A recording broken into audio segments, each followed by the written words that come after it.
Well, 8 Mile is like where I grew up on the borderline of Detroit. It's the boundary line, I guess, almost the color line, what separates the city from the suburbs, from white from black. And, I grew up on it, and I grew up on both sides of the fence, and that's basically what the movie is about. It's about this guy who's in the same struggle, in the same predicament, keeps bouncing back and forth from place to place or whatever, and you know, uh, just trying to make it, and going through the whole, the whole white black thing, the whole uh, poor thing, the whole, you got to see the story. Like there's a lot of similarities between me and this guy. There's some that's not exactly. Maybe Marshall would have handled this situation a little bit different, and there's some that M would have did that. No, he wouldn't have did that. And there's some things that are different.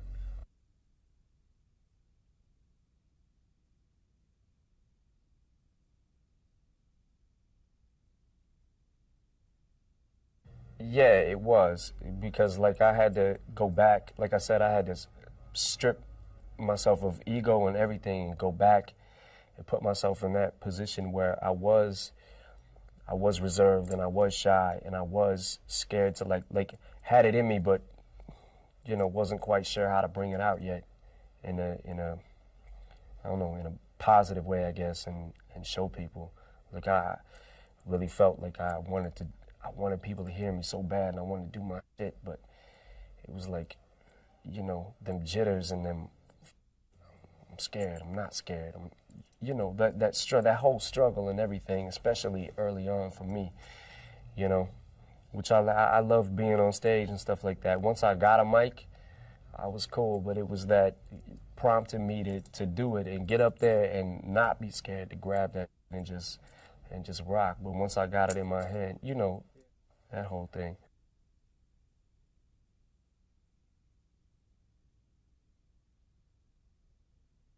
Well, the process basically was just living the movie. Like it got to a point where I really was Jimmy Smith Jr. I felt like I was that person in the music. In between takes, I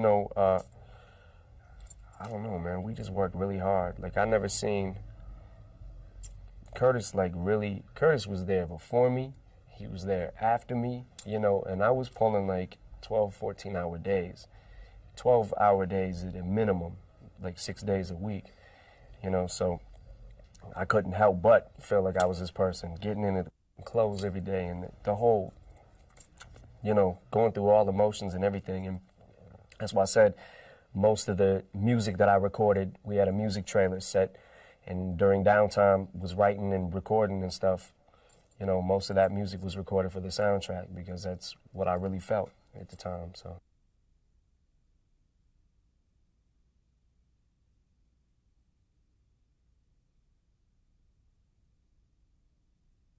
Yeah, it's a big splash. And I don't know, I feel like you can do anything,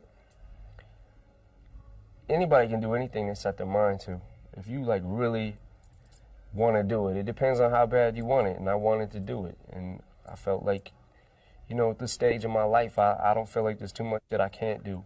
I don't mean to sound cocky or nothing, but if I like really, really want to do it, I don't give up that easy.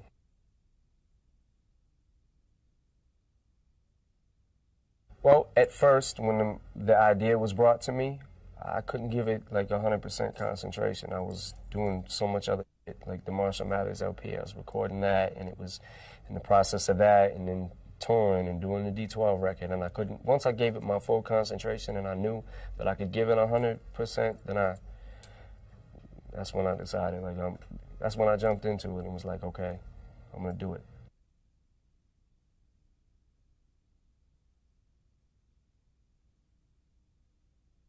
Yeah, Curtis had asked me to lose a little bit of weight and told me like what he saw Jimmy as, and I lost a good 15 pounds for that movie, and like really went on a strict diet and really was exercising and doing my thing, in that way. I just, and the hair, grew my hair back, the natural color and everything, and, just didn't want to look like Eminem. The movie takes place pre, Eminem BC.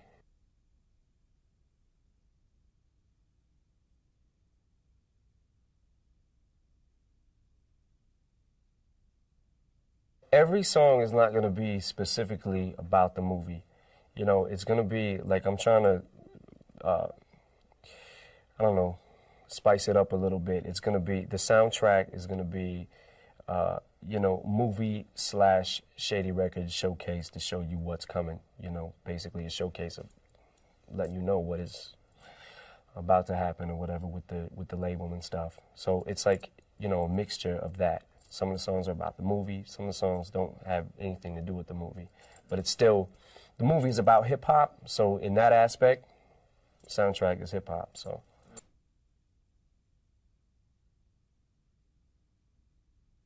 Nah, it's all new music that's gonna be on the soundtrack.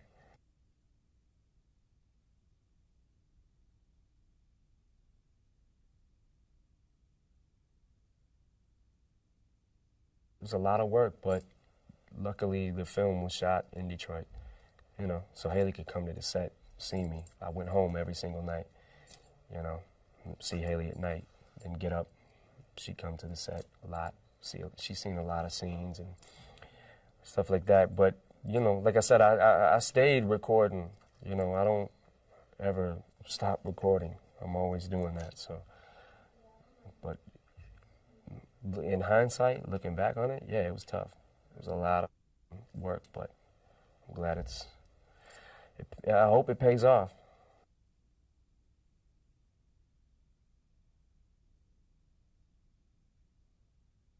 Uh, I may. I don't think I'm gonna do another hip hop movie, and I don't think I'm gonna do another movie where I'm in every scene.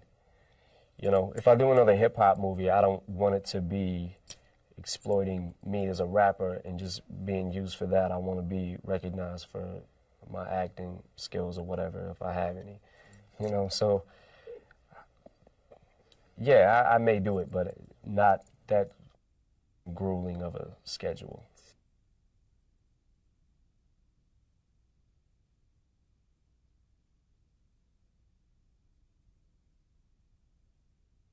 Yeah, I mean, that I have no control over. People will probably, like I said, see things that him wouldn't have did that, or he would have did that. Certain situations, the way that they reacted to, and things like that.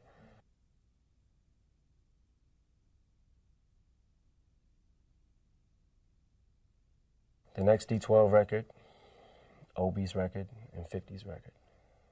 Those are my things on my agenda. And in the meantime, if I feel like recording something for me, I go in and do it. But just constantly making music.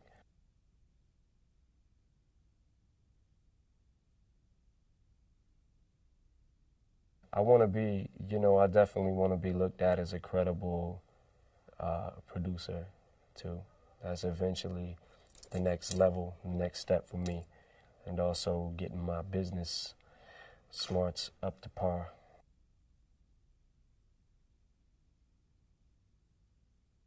Yeah, I'm learning to be. I definitely have grown up a lot in the past couple years, and I'm keeping an eye on my money, man.